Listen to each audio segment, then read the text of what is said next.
been exhausting couple of weeks with the killing of George Floyd and the protest that follows, and me just thinking about my place here, you know, as a black man, as a father, as an entrepreneur. And I know we have so much to do, and I'm hopeful that we can make the progress that we need so that the events that just happen aren't in vain. You know, they're just not another sort of show of attention and then we forget about it. And in times like this, I love to turn to the training that I've gotten through the work of improvisation to figure out how to navigate these challenging, confusing, complex times.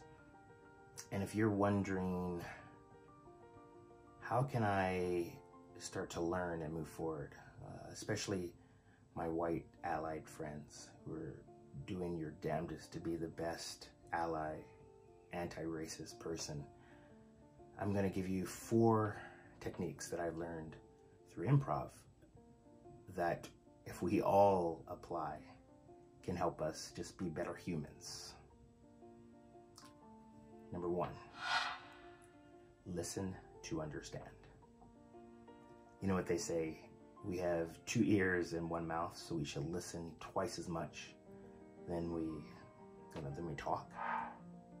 So when you're having conversations, my advice to you is to listen, not just listen to respond. Listen intently to understand the meaning behind the voice, to understand why someone may be feeling this way. And this will help you understand where people are coming from.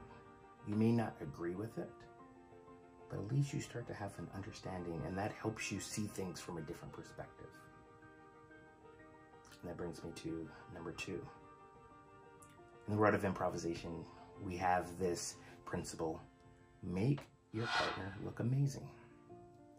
So my invite to all of you is, how can you make that person look amazing? Lately, we've been talking about lifting Black voices. And my just invitation is, as you're having these conversations, how can you make, especially those voices that have been silent or muted, how can you make them look amazing? Number 3, embrace mistakes. We're going to make mistakes. We're not perfect. And that doesn't mean that we stop. You know what they say is, you know, a mistake is only a mistake if we haven't learned from it. So if you make a mistake, if you say the wrong thing, embrace it. Use it as a learning lesson so that we can move forward together. And that brings me to number 4. And this is, if you are familiar with improvisation, you probably have heard this one time and time again. That's why I saved it for last. And it's the concept of yes and. Yes and means that we accept the reality that is put in front of us and we build. Now, we may not agree with what is said, but how can we accept that this is the reality that we're living, or this is someone else's reality, and help to build and move forward? My mentor, Pam Victor, said something really profound the other day, and that is this improv training that we've had, is that we accept the reality of the moment and we have an agreement to move forward with positivity. Having that acceptance doesn't mean that we accept acts of injustice.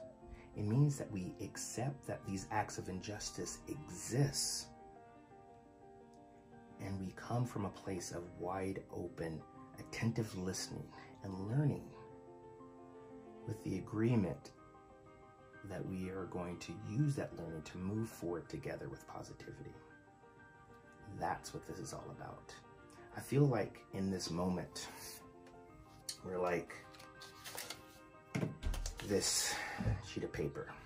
We're all divided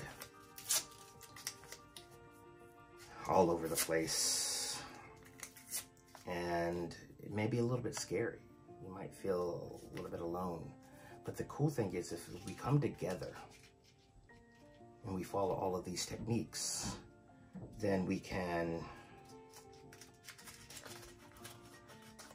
work on becoming more whole. So I hope this was helpful in some way, shape, or form, and keep fighting the good fight. We're in this together.